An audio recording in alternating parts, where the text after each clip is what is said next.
आप जानते हो समाजवादी रहे हो, समाजवादी सरकार में खट्टा मीठा दोनों ही स्वाद होते हैं।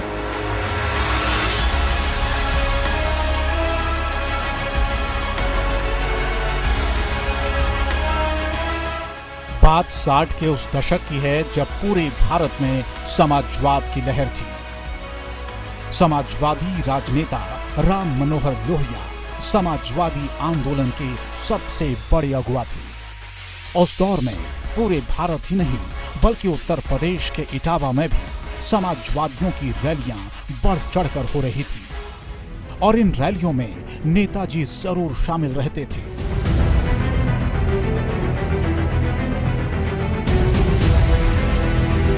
समाजवादी विचारधारा में वो रमने लगे थे। अब वे अखाड़े के साथ साथ रैलियों में दिखने लगे थे। वक्त गुजरता गया और समाजवाद के रंग में रंगकर वो बन गए नेताजी यानी मुलायम सिंह यादव। मैं बड़े बाप का बेटा नहीं हूं, ये अपराध मेरा है और कोई अपराध नहीं। कुछ साल बाद नेताजी को विधायकी लड़ने के लिए टिकट तो मिला, लेकिन प्रचार करने के लिए उनके पास साइकिल के अलावा कुछ भी नहीं था। लेकिन गांव के लोग उन्हें इतना मानते थे कि गांव वालों ने उपवास रखना शुरू कर दिया। उससे जो अनाज बचता उसे बेचकर गाड़ी के लिए ईंधन की व्यवस्था की जाती। नेताजी ने भी उन्हें निराश नहीं किया। उन्होंने न सिर्फ विधायकी का चुनाव जीता बल्कि देश के सबसे बड़े सूबे में 3 बार मुख्यमंत्री भी बने।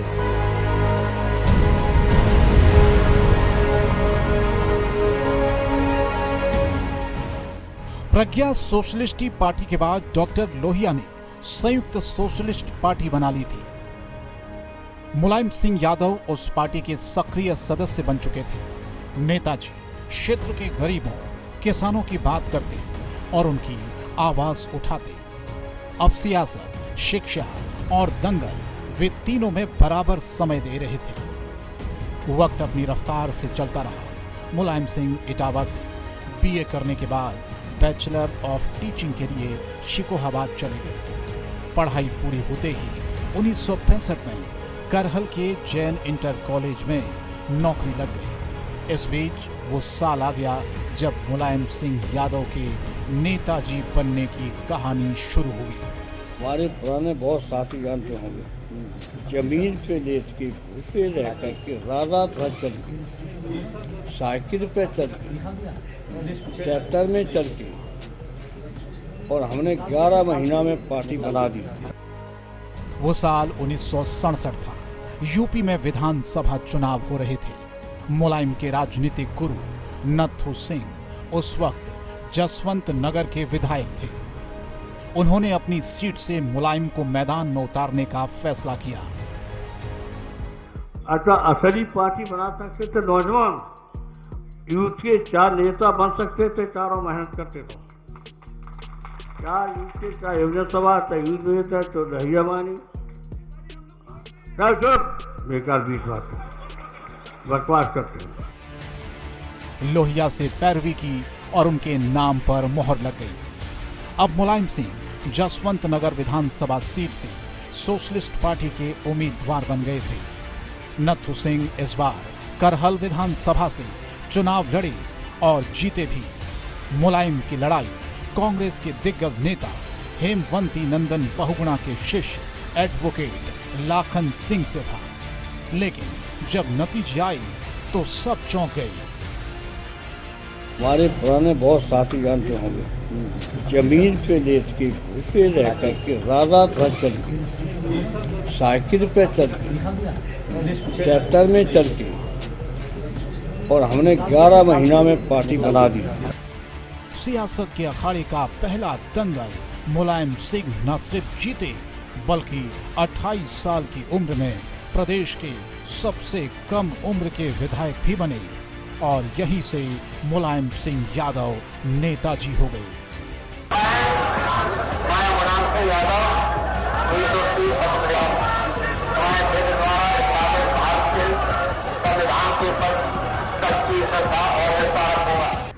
उन्नीस 1967 में डॉक्टर लोहिया के निधन के बाद सोशलिस्ट पार्टी कमजोर पड़ने लगी।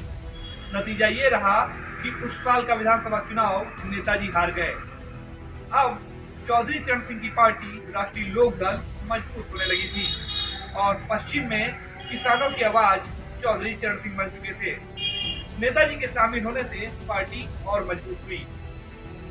चरण सिंह नेताजी को नन्हे नेपोलियन के नाम से भी बुलाते थे, जिसके बाद मुलायम सिंह यादव का कद लगातार बढ़ता गया और उनकी गिनती राष्ट्रीय स्तर के नेताओं में होने लगी।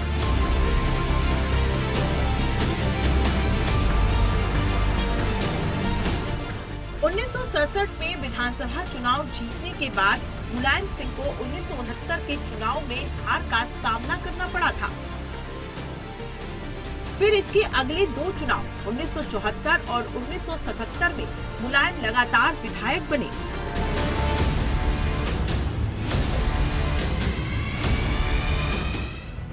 उन्नीस सौ 1980 में फिर हार हुई, लेकिन इसके बाद मुलायम सिंह ने हार का स्वाद नहीं चखा। 1985, 1989, 1991 और 1993 में लगातार जीत हासिल की। इसके समानांतर उनका वर्चस्व मैनपुरी में भी बढ़ रहा था। 1989 में जनता दल ने जिले की 5 में से 4 सीटें जीती थी। 1991 के चुनाव में जनता पार्टी ने 5 से 3 सीटों पर जीत हासिल की, जबकि 1993 के चुनाव में तत्कालीन 5 सीटों में से 4 पर जीत हासिल की। साल 1996 के चुनाव में सपा ने सभी 5 सीटों पर विरोधियों को पछाड़कर इतिहास रचा था। इसी चुनाव में मुलायम सिंह पहली बार मैनपुरी से लोकसभा चुनाव लड़े थे और जीत हासिल की थी। इसके बाद से मैनपुरी मुलायम का गढ़ कहा जाने लगा। मैं मुलायम सिंह यादव जो लोकसभा का सतत निर्वाचित हुआ हूँ, ईश्वर की शपथ लेता हूँ कि मैं वेद द्वारा स्थापित भारत के संविधान के प्रति सच्ची श्रद्धा और निष्ठा रखूँगा।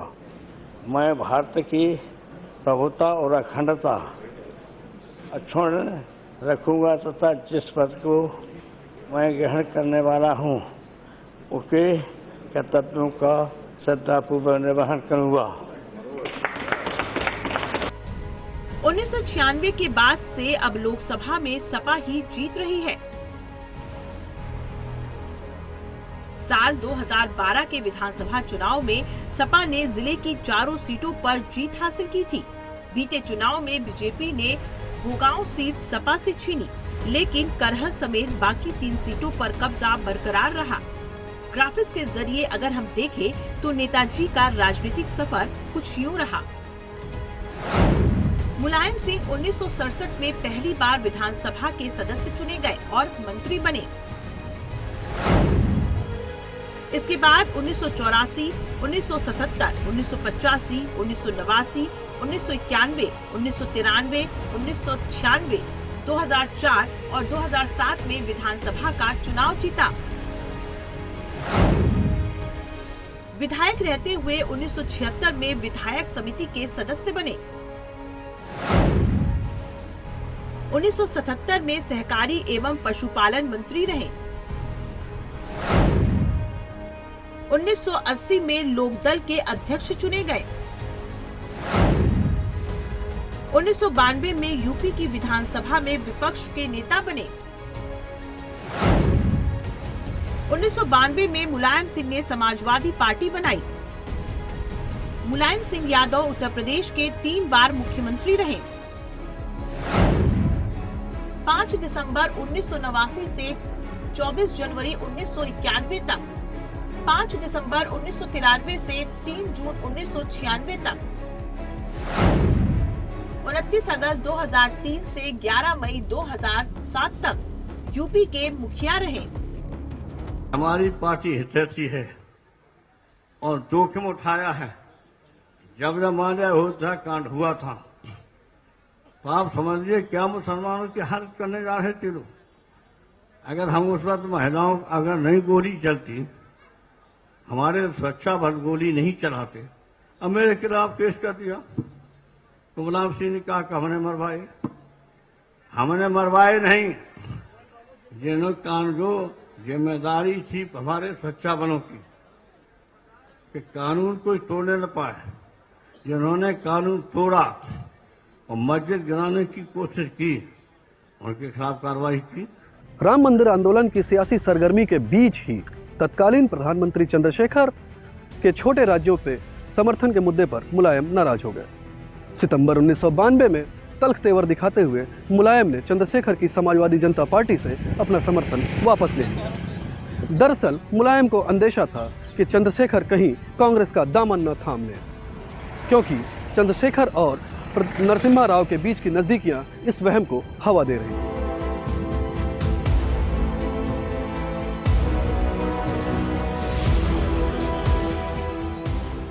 मुलायम जब राजनीति की दिशा तय करने की कोशिश में थे, तब उनका पैर टूट गया।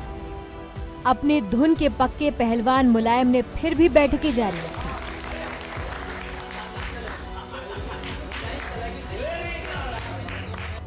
इन्हीं बैठकों में एक में मुलायम के बेहद करीब मधु लियमे ने अपनी पार्टी बनाने का निर्णय लिया। इसका समर्थन मुलायम के भाई शिवपाल और सैफई के प्रधान दर्शन सिंह ने किया। कुछ दिन बाद छोटे लोहिया के नाम से राजनीति के दिग्गज और मुलायम के बेहद करीबी जनेश्वर मिश्र ने भी बिना देर किए पार्टी बनाने की हामी भर दी। अखिलेश यादव दोबारा सीएम बनेंगे, आपको लगता है? अखिलेश यादव दोबारा सीएम बनेंगे? हाँ बिल्कुल बनेंगे, तो जाहिर कर दिया। नहीं, ये जो गठबंधन हुआ है नेताजी, आपको थोड़ा सा बुरा तो लगा? आपने कहा था गठबंधन के खिलाफ हूँ मैं, जो कांग्रेस से गठबंधन हुआ। अब वो ठीक है, कर लिया तो अब क्या। अब पीछे की बात भुला दी आपने? हाँ, और अब बिल्कुल साथ हैं अखिलेश यादव जी के? अखिलेश यादव कब साथ नहीं थे, हमें आश्चर्य होता है। समाजवादी पार्टी का प्रचार करेंगे आप? कांग्रेस का भी करेंगे क्योंकि गठबंधन में है वो? अरे सबका करेंगे। और शिवपाल यादव का भी प्रचार करने जाएंगे? सीट है वो तो लड़ रहा है, तो आप उनका भी प्रचार करने जाएंगे? क्यों नहीं जाएंगे? क्या नई पार्टी बनाएंगे शिवपाल यादव? शिवपाल यादव कैसे बनाएगा, जो हमसे बात नहीं होगी, पार्टी से बात नहीं होगी। अब किसी तरह गुस्से में जाएगा। ये सिर्फ मुलायम सिंह यादव का ही कौशल था कि पार्टी बनाते ही बिना चुनाव लड़े मुलायम की समाजवादी पार्टी के यूपी विधानसभा और विधान परिषद में 39 विधायक हो गए थे। तो उधर बंगाल सोशलिस्ट पार्टी के किरणमोय नंदा ने भी अपनी पार्टी के विलय की घोषणा कर दी। 4 अक्टूबर 1992 को लखनऊ के बेगम हजरत महल पार्क में मुलायम सिंह ने समाजवादी पार्टी का पहला स्थापना दिवस मनाया। मुलायम सिंह यादव उसके अध्यक्ष, जनेश्वर मिश्र उसके उपाध्यक्ष और आजम खान को महासचिव बना दिया गया।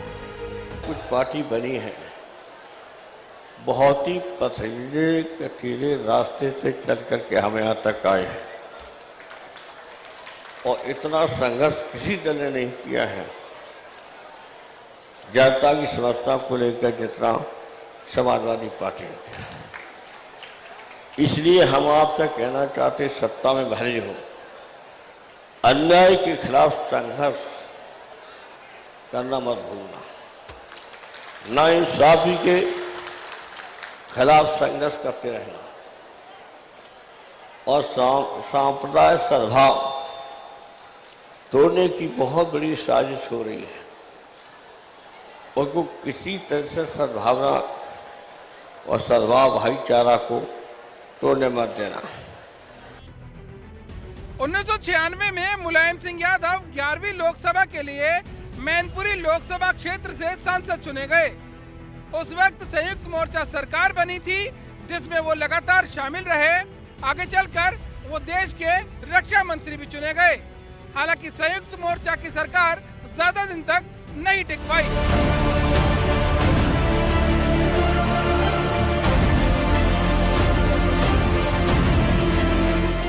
एचडी देवगौड़ा के नेतृत्व वाली इस सरकार में मुलायम सिंह रक्षा मंत्री बनाए गए, लेकिन यह सरकार भी ज्यादा दिन नहीं चल पाई और 3 साल में भारत को 2 प्रधानमंत्री देने के बाद सत्ता से बाहर हो गई।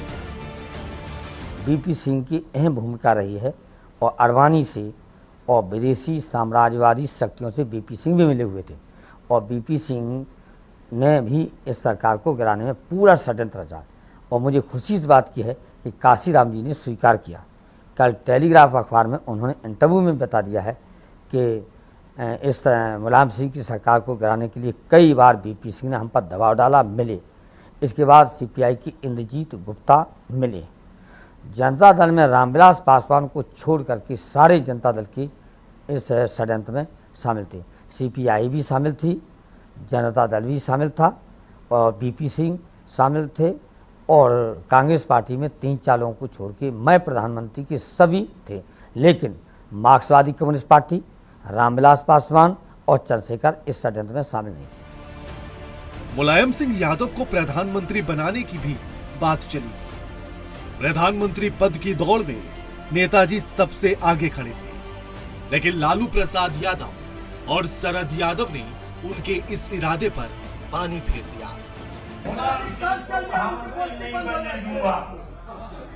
मैंने कब कहा तुम बना दूंगा मैं?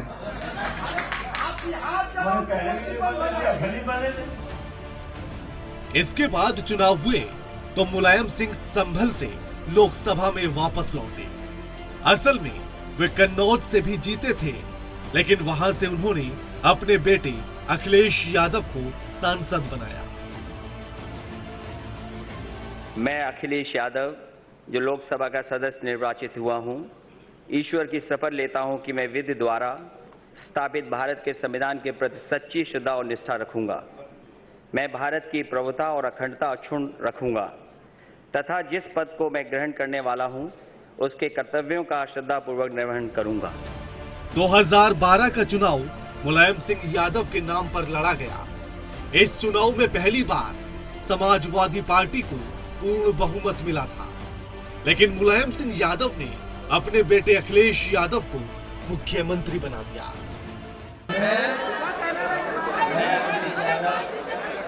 ईश्वर की शपथ लेता हूं कि मैं विधि द्वारा स्थापित भारत के संविधान के प्रति सच्ची श्रद्धा और निष्ठा रखूंगा।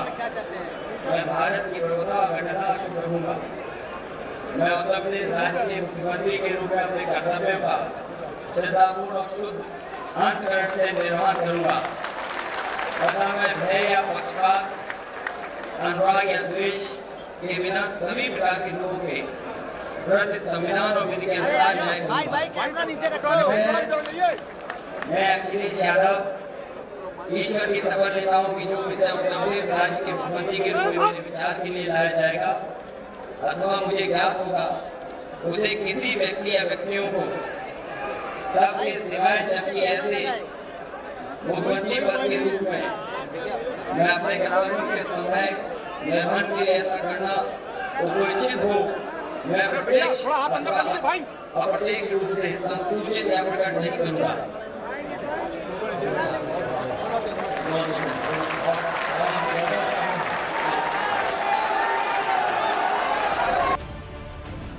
अखिलेश यादव के कार्यकाल में उनके परिवार में विरासत को लेकर कड़ा संघर्ष शुरू हो गया। पार्टी के प्रदेश अध्यक्ष की हैसियत से एक बड़ी बैठक बुलाकर अखिलेश यादव ने खुद को राष्ट्रीय अध्यक्ष घोषित कर दिया। मुलायम सिंह यादव को पार्टी का संरक्षक बना दिया गया। मैं प्रधानमंत्री जी को बधाई देना चाहते हैं। प्रधानमंत्री जी, आपने भी सबसे मिलजुल करके और सबका काम किया। ये सही है कि हम जब मिले किसी काम के लिए कहा तो आपने उसी में ऑर्डर किया। ये मैं आपका यहाँ पर आदर करता हूँ, सम्मान करता हूँ कि प्रधानमंत्री जी ने सबको लेके चलने का पूरा प्रयास किया। तो आपने जिससे सबों को चलाया है और सबको खुश रखना बड़ा कठिन काम है, लेकिन फिर भी आपके खिलाफ कोई नहीं बोलता है, न आप पर कोई टिप्पणी करता है। इसे विशेषकर बधाई और धन्यवाद आपको देता हूँ। तो मैं चाहता हूँ, मेरी कामना है कि जितने माननीय सदस्य हैं दोबारा फिर जीत जाए। ये हमारी इच्छा है तो ये सब करेंगे। और तो ये भी चाहता हूँ, हम लोग तो इतना बहुमत नहीं आ सकते हैं, प्रधानमंत्री जी आप फिर बने प्रधानमंत्री। Programming desk, India voice. इसी कार्यकाल में अखिलेश यादव का अपने चाचा शिवपाल यादव के साथ पद और सरकार में भूमिका को लेकर कड़ा संघर्ष चला।